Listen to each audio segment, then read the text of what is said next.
Que o seu dia e a sua semana sejam repletos de bênçãos. Sejam todos muito bem-vindos. Hoje, o nosso material nos joga, assim, direto num dos textos mais intensos e poéticos da Bíblia. O 6º capítulo de Cantares de Salomão. A gente está usando uma edição de estudo bem completa, sabe? Contexto e várias notas que ajudam a iluminar os pontos mais complexos. E a nossa missão aqui é entender essa jornada emocional do capítulo. É uma história que vai da busca à reconciliação e termina numa celebração do amor que é, bom, tudo menos comum. Exatamente. Comum é a última palavra que a gente usaria aqui. Esse capítulo é quase uma pequena peça de teatro em forma de poesia, né? A gente tem a noiva, a Sulamita, que estava desesperada no capítulo anterior, o noivo, que a tradição diz ser Salomão, que reaparece de uma forma assim avassaladora. E tem o coro, as filhas de Jerusalém, que mudam completamente de papel. Vamos ver como cada verso constrói essa narrativa. Um amor que não só se reencontra, mas se reafirma de um jeito grandioso. Perfeito. Então vamos lá. O capítulo anterior acaba com a noiva em pânico, certo? Procurando o amado pela cidade. Mas o capítulo 6 já começa diferente. O coro, que antes meio que duvidava dela, agora parece genuinamente interessado. Elas perguntam no verso 1: Para onde foi o teu amado, ó mais formosa entre as mulheres? Para onde foi? E o buscaremos contigo. O que mudou aqui? Por que essa oferta de ajuda agora? Então, essa mudança de tom do coro é o primeiro grande sinal de que algo virou. As notas que a gente tem nos lembram que no capítulo 5 a pergunta delas era cética. Quase o que o seu amado tem de tão especial? Só que entre aquele ceticismo e o início deste capítulo, a noiva fez uma descrição, nossa, longa e apaixonada dele. A paixão dela foi tão convincente, sabe? Tão detalhada, que ela converteu as céticas. Elas agora não só acreditam nela, mas querem participar. Querem encontrar esse homem magnífico que ela descreveu. A paixão dela foi contagiante. Faz todo sentido. E a resposta dela me surpreende ainda mais. Ela não diz, ótimo, me ajudem, não sei onde ele está. Pelo contrário, ela parece, nossa, incrivelmente calma, segura. Nos versos 2 e 3 ela fala: O meu amado desceu ao seu jardim para pastorear nos jardins e para colher os lírios. Eu sou do meu amado, e o meu amado é meu. Essa segurança parece surgir do nada. No capítulo anterior ela estava aflita. O que as fontes dizem sobre essa mudança? Aconteceu algo que a gente não viu? Essa é a pergunta-chave. O poema não nos mostra o momento exato do reencontro. Ele nos joga direto na consequência. A resposta dela é a prova de que a crise passou.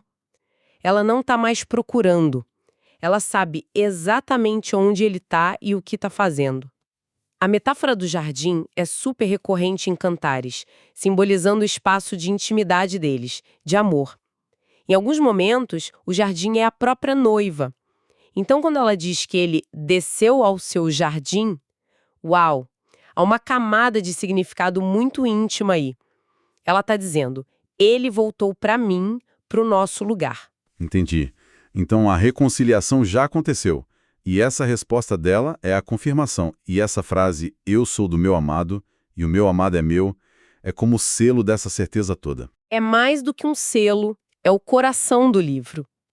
Essa declaração de pertencimento mútuo aparece de diferentes formas ao longo do poema, e a ordem das palavras muda, refletindo o estado da relação. Aqui, com eu sou do meu amado e o meu amado é meu, a ênfase está na entrega dela, que é correspondida por ele. É uma declaração de segurança absoluta. A crise não só foi resolvida, como parece que fortaleceu a convicção dela no amor deles. Ela está em paz. E é como se essa declaração de segurança o trouxesse de volta para a cena. Porque logo depois, ele aparece. E em vez de uma discussão, ele simplesmente irrompe com um elogio. E que elogio! Começa no verso 4. Formosa és amiga minha, como Tirza, aprazível como Jerusalém. Espera um pouco. Tirza e Jerusalém, ele a compara a duas cidades. Isso me parece uma escolha bem incomum para um poema de amor. Por que não uma flor, uma estrela? O fascinante aqui é retamente essa escolha. Ele não usa metáforas, digamos, convencionais, delicadas, não. Ele a compara a capitais de reinos. As nossas fontes explicam que Tirza foi a primeira capital do Reino do Norte e era famosa na antiguidade pela sua beleza arquitetônica, natural. E Jerusalém, claro, era a gloriosa capital do Sul, o centro do poder, da fé.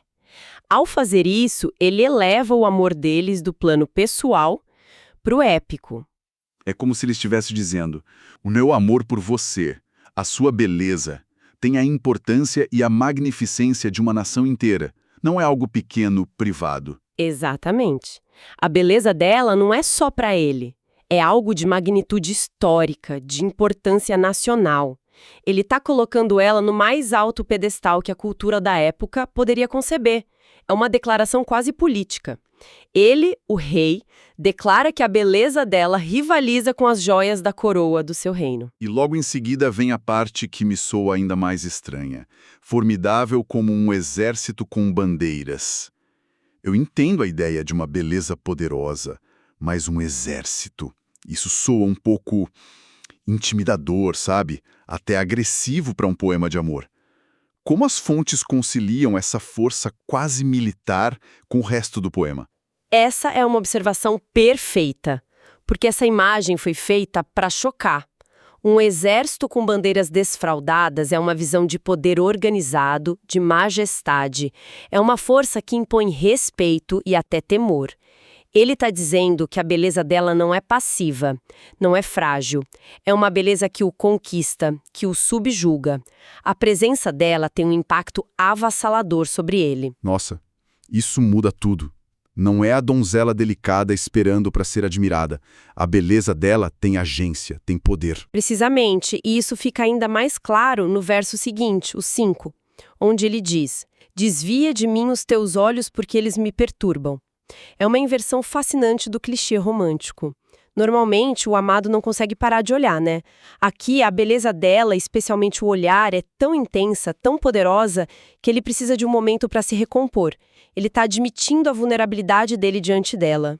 É um dos maiores elogios possíveis. Você é tão incrivelmente bela que me desconcerta. Uau, eu nunca tinha pensado por esse lado. E o elogio continua, descrevendo o cabelo, os dentes. É uma celebração bem física. Mas aí a gente chega nos versos 8 e 9, onde ele parece fazer um censo do palácio só para dizer que ela é única. 60 são as rainhas, 80 as concubinas e as virgens sem número. Mas uma só é a minha pombinha, a minha imaculada. Essa passagem é crucial. Crucial para entender a ideia de exclusividade dentro da abundância. As fontes sugerem que esses números, 60, 80, eles não precisam ser literais. Eles representam a totalidade de uma corte real. Um harém vasto. Ele estabelece um cenário de competição máxima. E nesse universo de realeza, de beleza, ele faz uma declaração radical. Ele diz que, no meio de todas elas, só existe uma. Exato. Mas uma só é a minha pombinha, a minha imaculada. Ele a isola de todas as outras. A palavra hebraica para imaculada aqui também pode ser traduzida como perfeita, completa. Para ele, ela não é só a melhor entre muitas. Ela está em outra categoria. É única. E ele finaliza dizendo que ela é a predileta daquela que a deu à luz. Ou seja, até a mãe dela a considera a melhor. A excelência dela é um fato. Ok, depois desse clímax de admiração, o poema parece mudar de foco, quase um corte de cena. Nos versos 11 e 12, a voz parece ser da noiva de novo, descrevendo algo que parece ter acontecido antes. Desci ao jardim das nogueiras. Não sei como, imaginei-me no carro do meu nobre povo. Parece um devaneio, uma lembrança. O que está acontecendo aqui? Essa é uma das passagens mais debatidas do capítulo. É um momento de introspecção dela. Ela descreve um momento em que estava sozinha, talvez refletindo sobre o amor deles, e de repente, sem saber como, ela se sentiu transportada, elevada. Como se estivesse numa carruagem real. Pode ser uma metáfora para como o amor dele a elevou, transformou a percepção dela sobre si mesma. A percepção interna dela sobre a transformação que o amor causou nela. E logo em seguida essa percepção se torna realidade, porque o coro a chama de volta no verso 13. Volte, volte, Sulamita, volte, volte para que nós a contemplemos. É a primeira vez que ela recebe esse nome, Sulamita. O que isso significa? O nome é importantíssimo. As notas de rodapé no nosso material apontam para duas possibilidades principais e as duas são muito ricas. A primeira é que Sulamita seja a forma feminina de Salomão, Shlomo em hebraico, Shulamit para ela. Se for isso, ela é literalmente a contraparte dele, a alma gêmea nomeada em relação a ele. Como se fossem duas metades de um todo. Exatamente. A outra possibilidade é que se refira à cidade de origem dela, Sulamém. Mas, de qualquer forma, o ponto é que nesse momento de admiração pública, ela finalmente ganha uma identidade, um nome. Ela não é mais só a noiva, ela é a Sulamita. E o coro a chama para que possam contemplá-la. Ela virou uma figura de admiração pública. E a resposta dela a esse chamado é, de novo, enigmática. Ela pergunta, por que quereis contemplar a Sulamita na dança de Manaim? Nossas fontes dizem que ninguém sabe ao certo o que era essa dança de Manaim. Como a gente interpreta essa pergunta sem saber a que ela se refere? A incerteza, nesse caso, é o próprio ponto de interesse. Manaim foi um lugar histórico. A dança de Manaim poderia ser uma dança de vitória, uma celebração de casamento, ou talvez uma dança com 2 coros, como o nome sugere. A pergunta dela pode ser lida de algumas formas. Pode ser modéstia. O que há de tão especial para ver em mim? Só uma dançarina? Ou talvez uma certa hesitação. Depois de toda a intimidade descrita no jardim, agora o amor deles vira um espetáculo. Talvez ela esteja questionando essa transição. Por que vocês querem assistir a isso? Essa é uma leitura excelente. Ela pode estar traçando um limite entre o amor privado deles e a performance pública. O capítulo termina com essa pergunta em aberto, o que é uma escolha literária brilhante, né? Nos deixa pensando sobre a natureza da admiração, sobre a linha tênue entre celebrar a beleza e transformá-la num objeto de consumo. Então, se a gente juntar todas essas peças, que quadro se forma? A gente passou por uma reconciliação, por um elogio que mistura beleza com poder militar e, no fim, por uma celebração pública que termina com uma pergunta. O quadro que se forma é o de um amor que amadureceu com a crise. A grande lição aqui é a celebração de um amor que é complexo, multifacetado. Em meio a um mundo de rainhas e concubinas, o amor verdadeiro não só elege um indivíduo, mas reconhece e celebra a força impressionante desse indivíduo. A beleza aqui não é passiva, é uma força ativa que perturba, que é formidável como um exército. O amor deles tem uma dimensão épica. E essa transformação eleva a Sulamita de uma pastora anônima a uma figura de admiração, mas ela parece manter uma consciência sobre o que deve ser público e o que deve ser íntimo. Exato! O poema celebra tanto a grandiosidade pública do amor deles, quanto a santidade do espaço privado, do jardim. É um equilíbrio delicado. E isso nos deixa com um pensamento final para explorar.